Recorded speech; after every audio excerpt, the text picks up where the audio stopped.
Buenos días para todos. El día de hoy vamos a abordar el tema de melanoma de coroides. Mi nombre es Ángela María Fajardo, soy residente de segundo año de oftalmología de la Pontificia Universidad Javeriana de Cali. Entonces, este es el contenido que les propongo para el día de hoy. Vamos a empezar hablando acerca de la definición. Entonces, el melanoma es una enfermedad maligna, peligrosa, que puede afectar la piel, la uvea y otros sitios. Es un tumor que surge de los melanocitos que, como todos sabemos, estos se encuentran presentes en la mucosa nasal, orofaringea, pulmonar, gastrointestinal, geniturinaria, vaginal y anorrectal y pues obviamente a nivel ocular. Es una neoplasia maligna intraocular grave y potencialmente mortal y se ha considerado pues como la neoplasia maligna intraocular primaria más común en adultos. Esta tiene pues una localización diferente a nivel uveal y se ubica a nivel ocular, perdón, y se localiza en la coroides en un 90%, en el cuerpo ciliar en un 7% y en el iris en un 2%. Sobre la epidemiología, la incidencia global estimada es de 7.095 nuevos casos al año, lo cual pues es realmente significativo, y se presenta aproximadamente 4.747 en blancos no hispanos, 1.286 en asiáticos, 738 en hispanos y 316 en africanos. La incidencia en Norteamérica reportada es de 2.500 personas por año. Es más prevalente en hombres que mujeres, aunque la diferencia pues en hombres se ha reportado un 51% y en mujeres un 49%, es decir, pues que no hay una diferencia pues tan amplia. La edad media de presentación es de los 60 años, sin embargo se han encontrado pacientes con diagnóstico de melanoma de coroides desde los 6 años y hasta los 100 años. Y es importante resaltar que en Asia se ha reportado una edad media de presentación mucho menor que corresponde a los 45 años aproximadamente. Esta va a tener una mortalidad a los 5 y 15 años de 30 y 45% respectivamente. Sobre la fisiopatología, entonces lo que ocurre es un daño, puede ocurrir pues un daño oxidativo en los tejidos pigmentarios y hay diferentes teorías, especialmente genéticas, donde ocurren mutaciones de adenina o cambios de adenina por timina, también mutaciones de protoncogenes que los vamos a ver más adelante. Pueden encontrarse significativamente pérdida del cromosoma 3, el cual es un predictor de metástasis, o pueden surgir como lesiones de novo o a partir de lesiones preexistentes como un nevus. Entonces, en cuanto a los síntomas, algunos pacientes son asintomáticos, el 30% se diagnostica como un hallazgo incidental, lo cual puede dificultar el diagnóstico y obviamente llevar a un tratamiento tardío. Sin embargo, se puede manifestar con fotopsias persistentes, moscas volantes o miodesopsias, pérdida de la agudeza visual o el campo visual, presencia pues de vasos centinelas y el tumor afecta el cuerpo ciliar, lo cual puede generar dolor por glaucoma secundario o inflamación e incluso necrosis relacionada con el tumor. Es decir, que en este caso vamos a encontrar pues un tumor ya muy avanzado. En cuanto a los factores relacionados con el desarrollo del melanoma uveal, podrían incluirse factores ambientales o del huésped, y entre estos podemos encontrar diversos como el ojo claro de los ojos, el color de piel clara o el fototipo claro y la incapacidad para broncearse.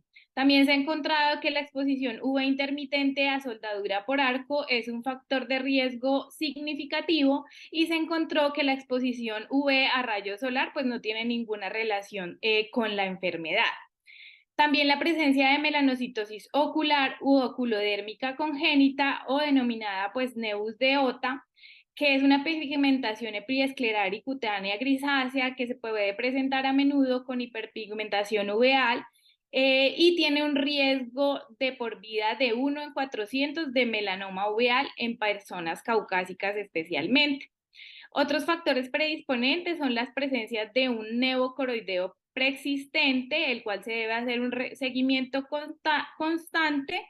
Y digamos que en cuanto a la latitud geográfica no se ha encontrado ninguna asociación con la enfermedad. Entonces, en cuanto a las características clínicas, el melanoma de coroides aparece como una masa profunda a la retina sin vasos alimentadores de la retina y que a menudo puede generar un desprendimiento de retina. Ocasionalmente se puede asociar a la presencia de una hemorragia vítrea, lo que va a oscurecer la visión del examinador hacia el tumor y pues obviamente solo se podría ver, en caso de que esta hemorragia sea muy densa, solo se podría diagnosticar a través de una ecografía y como ya mencioné, rara vez se puede presentar un glaucoma secundario. Entonces, según las características clínicas, podemos agrupar el melanoma de coroides en tres grupos, de acuerdo a la coloración o la pigmentación. En pigmentado, que se presenta en un 55%, también no pigmentado, que se presenta en el 15% de los casos, y mixto, que se presenta más o menos en el 30% de los casos.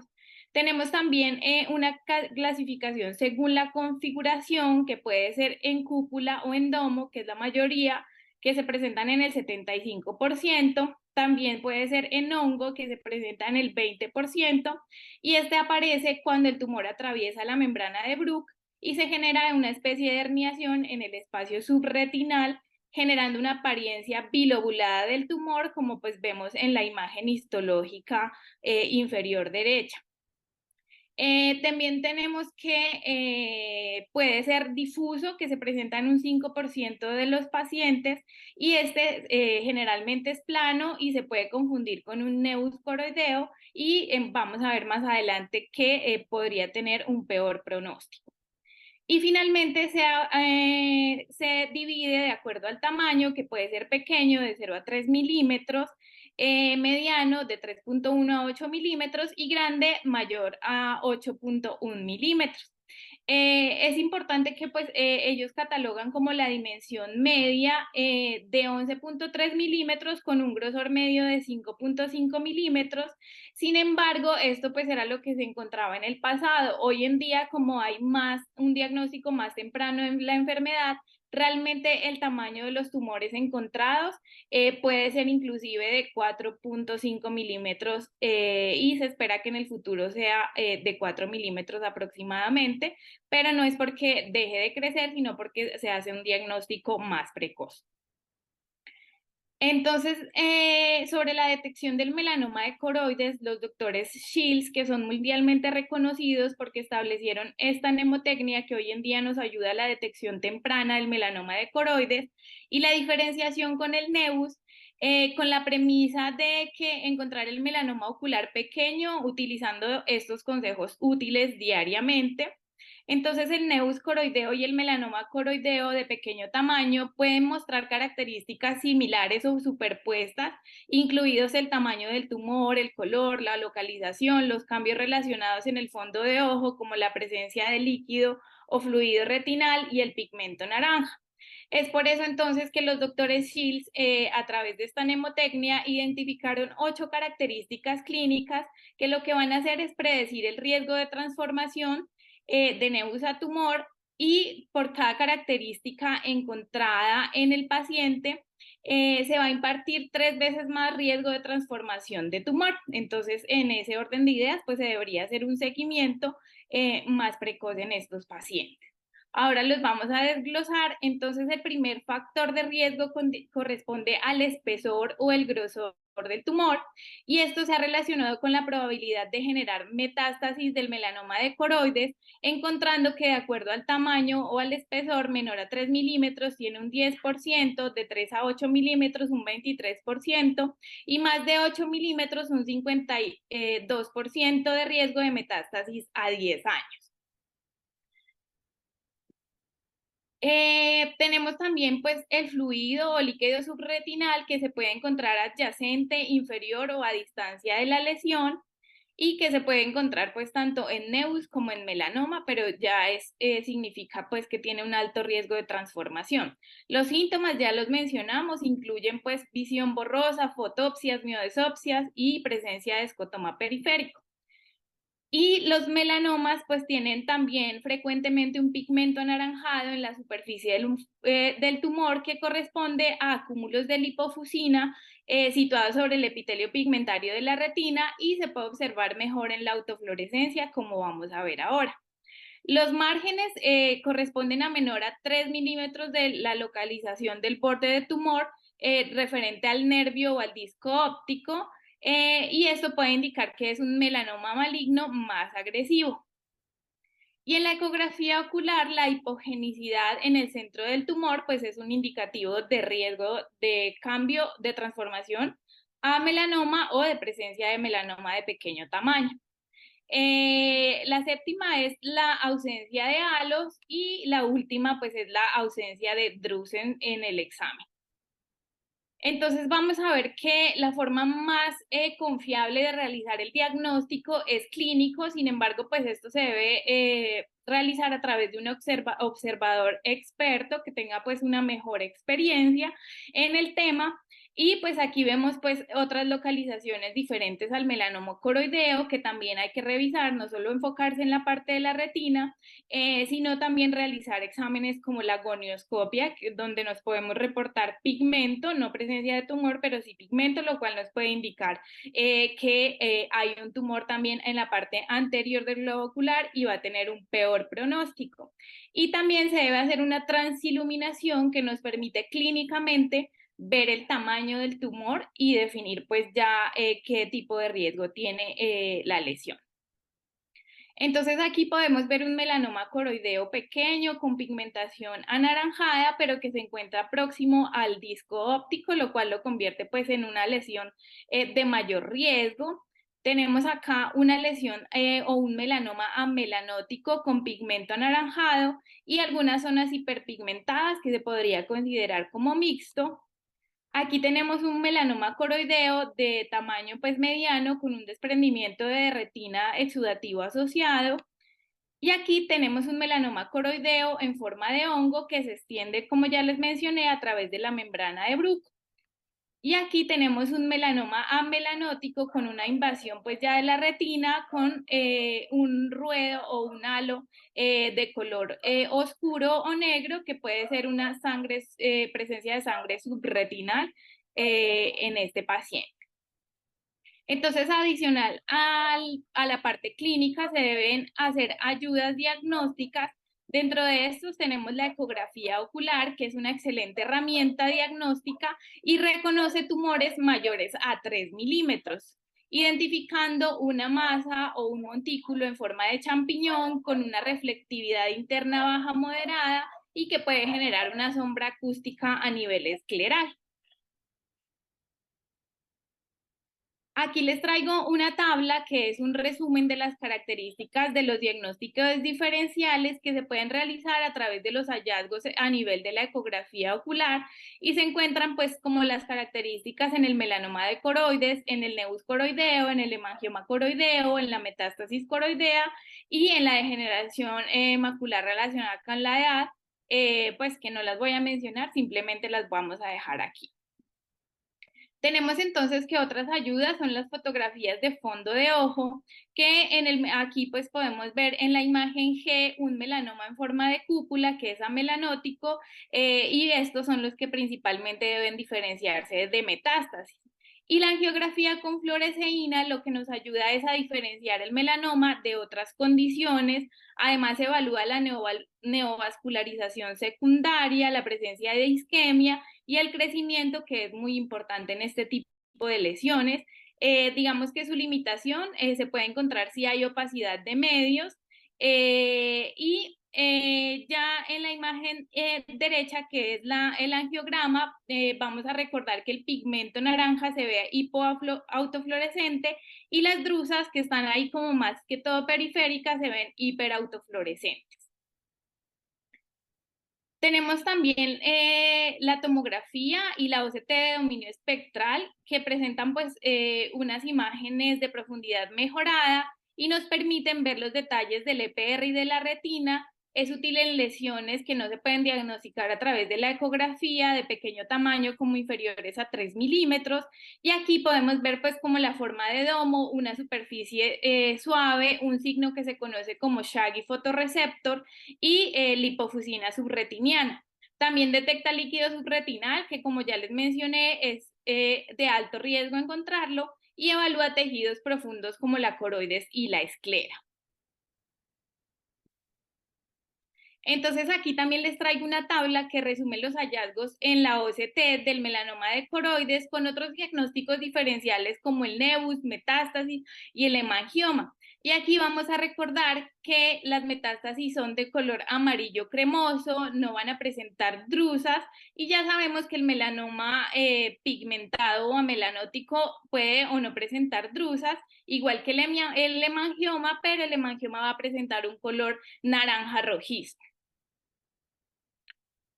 Sobre la resonancia magnética nuclear, esta tiene un valor diagnóstico limitado para los melanomas de coroides, pero se usa para detectar si la lesión ha penetrado a través de la esclera o si hay un compromiso extraocular. Es más útil en tumores grandes o aquellos pacientes que tienen estructuras poco reflectantes en el examen ecográfico. Esta se debe solicitar con cortes a 1.5 milímetros con supresión grasa y contrastada. Y podemos ver aquí la imagen A, que es la secuencia T2, una lesión hiperintensa, en la imagen B, que es la secuencia T1 con supresión grasa, la lesión hipointensa, y en la imagen C ya el realce de la lesión con gadolíneo. Y es importante recalcar que la resonancia no es estrictamente necesaria para el diagnóstico, pero sí para la planeación de la radioterapia en caso de que ese sea el tratamiento elegido en el paciente.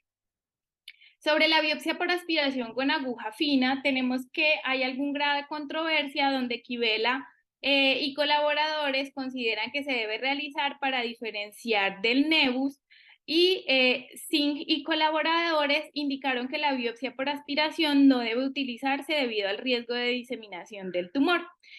Sin embargo, pues lo que encontré como el consenso es que esta se debe realizar cuando se vaya a poner una radioterapia con placa, entonces pues digamos que aprovechar la colocación de la placa para tomar la biopsia y esta pues se puede hacer de manera transescleral, transvítrea o transcameral y si se encuentran algunas células circulantes se puede hacer una biopsia líquida para determinar pues o confirmar el diagnóstico del tumor.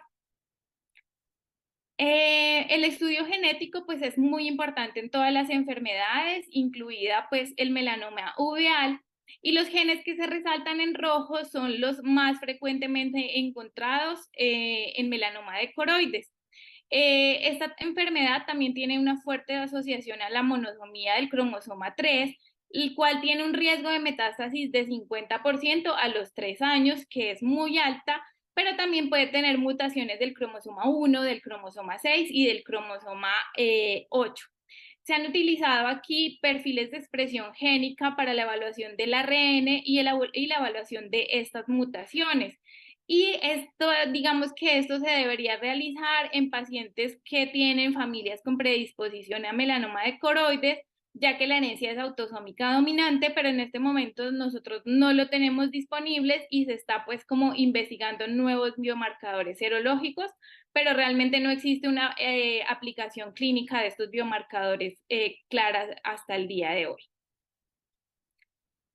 El estudio anatomopatológico e inmunohistoquímico confirma y estadifica la enfermedad y además nos brinda una información del pronóstico del paciente. En la inmunohistoquímica, los marcadores de melanoma positivos son la proteína S100, la HMB45 y melan-A.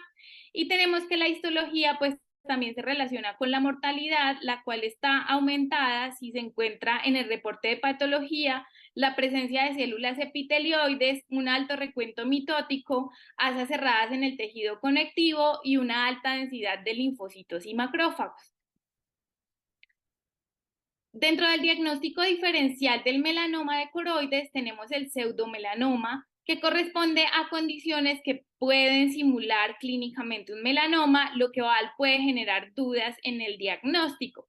Entonces, para realizar la tabla que vemos aquí, se evaluaron 12.000 pacientes remitidos por melanoma de coroides durante 25 años y se encontró que estos 1.759 presentaban un nevus coroideo, que fue pues como el pseudomelanoma más frecuente. Sin embargo, los que le siguen en frecuencia son la coriretinopatía hemorrágica exudativa periférica y la hipertrofia congénita del EPR, aunque se pueden presentar otras patologías consideradas como pseudomelanoma, que son las que vemos en la tabla. Entonces, el nevus de coroides corresponde al pseudomelanoma más común, como lo vimos pues en la parte epidemiológica. Es una lesión melanocítica coroidea con un diámetro basal menor a 5 milímetros y un espesor menor o igual a 1 milímetro. Generalmente se detecta en pacientes preadolescentes o adolescentes como una lesión pigmentada que va a adquirir gradualmente drusas superpuestas crónicas, y este puede ser congénito o adquirido. Tiene una apariencia muy similar al melanoma coroideo pequeño, y la prevalencia de este es del 4% en caucásicos, 1% en hispanos y menor al 1% en personas de raza negra y en chinos.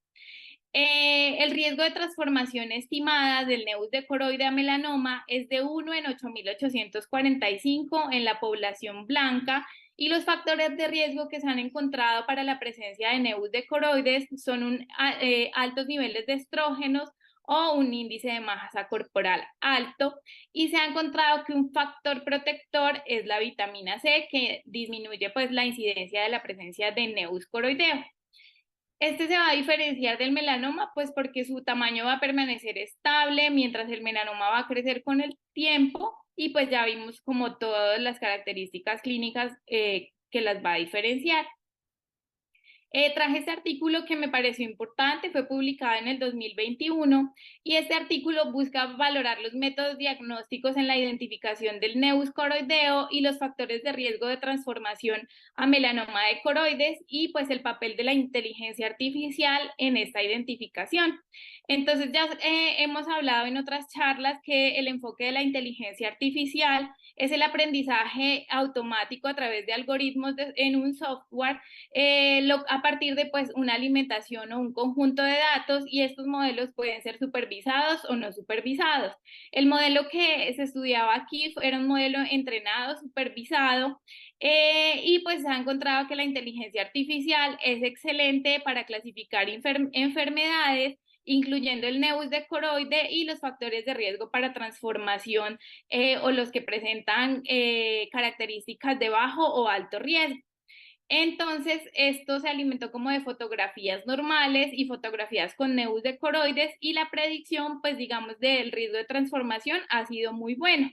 Entonces, digamos que hasta ahora, pues esto no ha sido como avalado, pero sí hay otras herramientas de inteligencia artificial como el IDX-DR, que es una herramienta para la detección de retinopatía diabética, el QuantX, que es una herramienta para el diagnóstico de cáncer de mama, y el 3Derm, que es una herramienta para detectar el melanoma en piel, y todas están ya avaladas por la FDA. Entonces digamos que pues a esto le faltan más estudios, pero podría ser en el futuro una ayuda diagnóstica muy importante para nosotros. En cuanto a otro pues, diagnóstico de pseudomelanoma, tenemos la corioretinopatía hemorrágica exudativa periférica, la cual es una degeneración retiniana periférica que se presenta usualmente en personas mayores. Se presenta como una masa homogénea de color marrón oscuro en la periferia, que tiene cambios exudativos y hemorrágicos. Puede mostrar un bloqueo en la angiografía con fluoresceína, una ecodensidad en hendidura, con una retracción a nivel ecográfico, pero estas presentan usualmente una resolución espontánea en el 89% de los casos y tienen un tamaño promedio de 10 milímetros y 3 milímetros de espesor. En cuanto al pronóstico, entonces los pacientes con melanoma de coroides hacen metástasis principalmente vía hematógena, con mayor riesgo de metástasis a hígado, pulmón, piel, y también se ha encontrado que tienen un riesgo de metástasis a hueso. Es por esto que se debe hacer un examen completo fuera del ojo, donde se deben realizar pruebas de función hepática, radiografía, ecografía y resonancia, como lo vamos a ver ahora.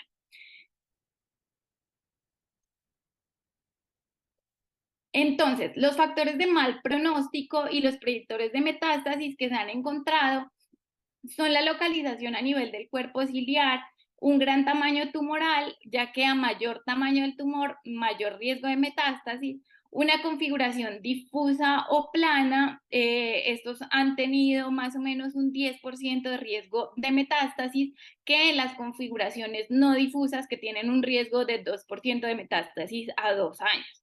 La extensión extraocular también pues es un factor de más mal pronóstico, igualmente las mutaciones en el cromosoma 3 y 8, la presencia de un melanoma pigmentado y de fluido subretinal o de hemorragia, y otros que han encontrado pues son a mayor edad de diagnóstico, el género masculino y la presencia de glaucoma pues que nos indica un melanoma uveal avanzado. La clasificación de la JCC proporciona estas tablas que lo que hacen es detallar el pronóstico del melanoma uveal anterior y posterior, y se clasifica según el tamaño en T1, T2, T3 y T4. Entonces, también pues ellos evaluaron como la afectación del cuerpo ciliar y todas las características que les mencioné previamente de los factores de mal pronóstico, y según esto evaluaron el riesgo de metástasis de acuerdo al tamaño de la lesión, siendo a 10 años en tumores pequeños del 15%, en T2 del 25%, en T3 del 49% y en tumores grandes ya incluso del 63%. Es importante aquí tener en cuenta que por cada milímetro del aumento en el espesor del tumor, esto se asocia a un aumento de un 5% de riesgo de metástasis en este paciente.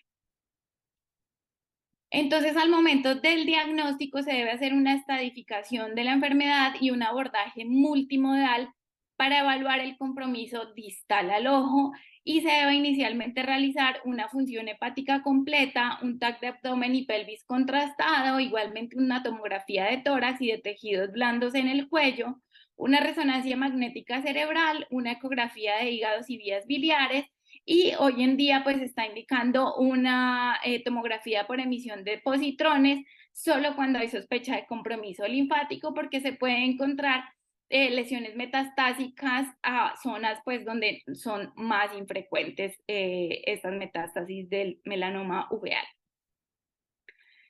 El tratamiento entonces del melanoma de coroides debe iniciarse desde el diagnóstico y no se limita al tumor ocular, sino que, como les mencioné, se debe hacer una evaluación sistémica por el riesgo de metástasis y un acompañamiento pues por salud mental o psiquiatría. Y este va a depender del tamaño del tumor, de la localización del mismo, las características asociadas, el estado del ojo contralateral, las comorbilidades del paciente y obviamente los deseos del paciente. Entonces, dentro de las opciones terapéuticas tenemos para el manejo del melanoma de coroides la termoterapia transpupilar, la irradiación de partículas cargadas, la resección local, la enucleación, que fue la técnica más utilizada en el pasado, y en 1978 Zimmerman informó pues que la enucleación podría correlacionarse con un aumento del riesgo de enfermedad metastásica, por lo cual se prestó desde eso atención a nuevos tratamientos, que es lo que hace hoy en día, y la radioterapia focal y la exenteración orbitaria, digamos que es el tratamiento más utilizado hoy por hoy.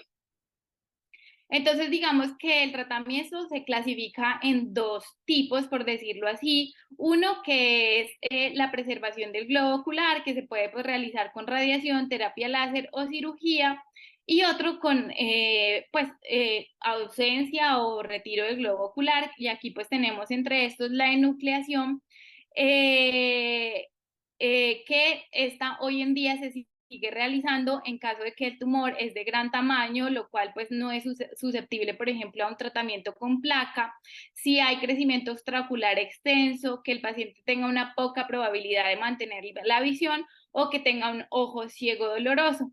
Y es importante que entre el tratamiento preservador del ojo, del globo ocular, y no preservador, pues digamos que hay una tasa de supervivencia constante, es decir, digamos que antes se hacía más enucleación, hoy se trata de preservar el globo ocular dependiendo del caso, pero esto no ha mejorado la supervivencia. Y es importante aquí recordar que la radioterapia prequirúrgica, digamos un paciente al cual ya va a ser llevado a una cirugía, no se le debe hacer radioterapia prequirúrgica, ya que esto realmente no disminuye el tamaño del tumor y especialmente no mejora la supervivencia. Entonces tenemos pues en cuanto a la radiación, la braquiterapia, que es pues digamos la técnica más usada en Estados Unidos, soportado por el estudio colaborativo de melanoma ocular que se realizó en el 2004. Y aquí lo que se hace es la liberación de radiación usando diferentes tipos de placas. La más usada es el rutenio 126 y el yodo 125, cada una indicada, digamos, para un tumor de pequeño y mediano tamaño. Y esta terapia debe cubrir unos bordes adyacentes al tumor de 2 milímetros aproximadamente, tiene una vida media de 60 días y puede penetrar hasta 10 milímetros de espesor del tumor. Puede adicionarse a la braquiterapia terapia adyuvante con endorresección o resección transescleral del tumor. Y pues digamos que el principal pues inconveniente con este tipo de tratamiento es que se liberan grandes dosis de irradiación a estructuras sanas y sus principales reacciones adversas son la presencia de retinopatía, catarata, glaucoma neovascular y edema macular. Tenemos también la terapia estereotáctica con haz de protones, que usan protones que son partículas subatómicas y se puede usar en todos los tipos de melanoma uveal, generando un control de la lesión de hasta un 94%, que es pues muy bueno, y se va a administrar con unos márgenes de seguridad también de 2 a 2.5 milímetros aproximadamente, y esta diferencia de la braquiterapia disminuye el daño a los tejidos adyacentes a tumores, pero pues esta no está disponible, digamos, en todos los centros. Y las partículas cargadas, que lo que hacen es liberar energía en un pequeño volumen y está indicado en tumores medianos o mayores a 15 milímetros, especialmente donde no se pueden poner las placas, como cerca al nervio óptico o a nivel foveal. Las reacciones adversas de esta terapia son la pérdida de pestañas, la presencia de queratitis, cataratas, glaucoma neovascular, ifema, hemorragia vítrea, atrofia escleral e incluso desprendimiento de retina y neuropatía óptica. Tenemos entonces que en la terapia estereotáctica con haz de protón, pues tiene algunas indicaciones como un melanoma grande y de difícil localización para la radioterapia. Entonces aquí tenemos el gamma knife, que son más o menos 200 haces finos de protones que convergen al tumor, generando un mínimo daño alrededor, y tiene una precisión extrema, y lo más importante pues es que no es invasivo. También tenemos el acelerador lineal LINAC, que genera una fracción de 4 a 5 dosis, requiere el uso de un resonador, inmovilizar al paciente con una máscara y una fijación de la mirada del paciente hacia la luz.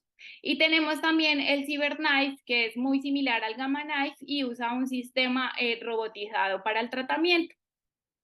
Aquí les traigo esta tabla de las características o diferencias entre el Gamma Knife y el CyberKnife, que realmente pues ambas son muy buenas y muy similares. Sin embargo, el CyberKnife requiere mucha más tecnología, lo cual podría, digamos que pues incurrir en un mayor costo al tratamiento del paciente. Tenemos también la terapia láser y fotodinámica con fotocoagulación o termoterapia transpupilar, la cual utiliza energía térmica para destruir las células tumorales. Este se puede usar como terapia primaria en lesiones muy pequeñas o en melanomas foveales, pero es más usada para el tratamiento de una enfermedad residual o como terapia combinada o adyuvante. Tiene una eficacia variable por algún grado de riesgo de extensión escleral y tiene las reacciones adversas, que son oclusiones vasculares retinales, hemorragia vítrea o retinopatía. Realmente no está indicado únicamente realizarlo solo como único tratamiento, sino combinado. Y lo que se hace es una inyección de un compuesto sensible a la luz, que es la beta-porfina, se expone a la luz y genera un daño de radicales libres de oxígeno, generando una fotooxidación con trombosis y necrosis pues, de la lesión tumoral. Tenemos también entonces cirugía con preservación del globo ocular, donde tenemos a la endorresección transretinal, que lo que se hace es un aposicionamiento de la retina con ayuda de perfluorocarbono líquido. Se puede hacer una retinopexia láser de diodo infrarrojo, y si el melanoma uveal pues invade toda la retina, una fotocoagulación de los márgenes a través de la retina y una extracción pues de la zona tumoral y una vitrectomía. Esto usualmente se puede hacer en tumores posteriores mayores a 8 milímetros y mayores a 15 milímetros de base. Se puede realizar cuando el paciente tiene un ojo único funcional, tiene un éxito del 90% a 5 años y la cirugía es bien realizada, y la complicación más frecuente es la presencia de catarata en un 25 a 48%. Y la resección transescleral pues presenta una mejor conservación de la agudeza visual respecto a la placa de braquiterapia, tiene menores efectos adversos que la radioterapia, es un procedimiento complicado y difícil de hacer y puede tener complicaciones inmediatas como un desprendimiento de retina o una hemorragia, y tiene mayor tasa de recurrencias locales que con la realización de braquiterapia o enucleación. Entonces son realmente técnicas que no se usan demasiado. Y la quimioterapia sistémica se reserva para tumores irresecables, y la quimioterapia intraarterial igualmente para estos tumores irresecables, y se puede realizar con cisplatino o carboplatino. Entonces, para llevar a casa, pues el melanoma debe detectarse lo antes posible utilizando o recordando siempre la mnemotecnia de los doctores Shields. Recordar que los pacientes con melanocitosis ocular y melanoma tienen el doble riesgo de metástasis. El melanoma coroideo difuso tiene muy mal pronóstico, por lo cual hay que hacer un tratamiento precoz. Se debe hacer la diferenciación de los pseudomelanomas, y aquí se recarga la importancia de realizar el examen ocular anual, por el simple hecho pues que el melanoma uveal puede ser asintomático y se puede detectar muchas veces en un examen oftalmológico de rutina. Y recordar siempre que estos pacientes no se deben limitar la evaluación del ojo, sino que se debe hacer una evaluación sistémica por el alto riesgo de metástasis de la enfermedad. Y eso es lo que les traía para el día de hoy.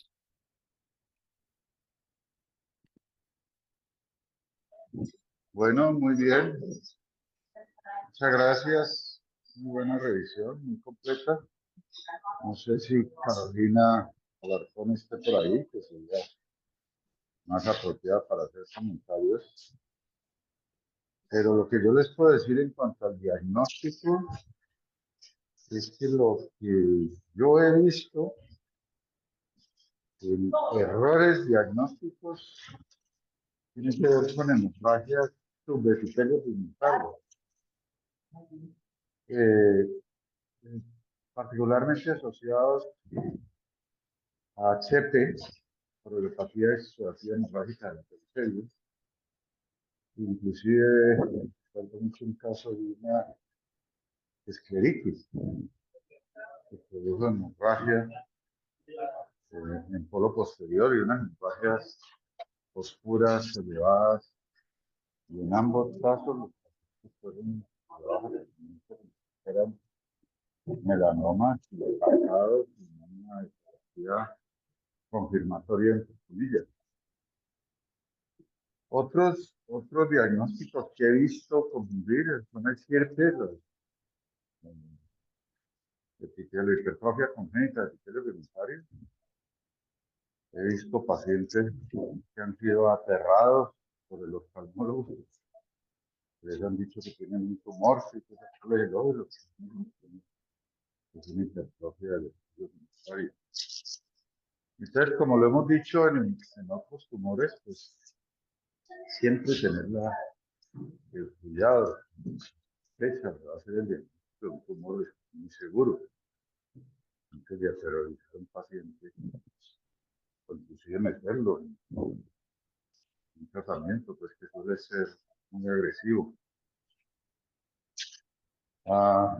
Yo les puedo comentar que la experiencia mía en los diversos tratamientos pues no ha sido muy buena, pero creo que ahí Carolina puede resumir mucho mejor.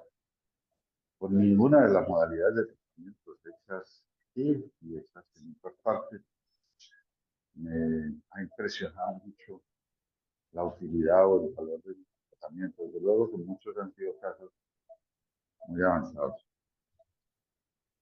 ¿Algún otro comentario o pregunta?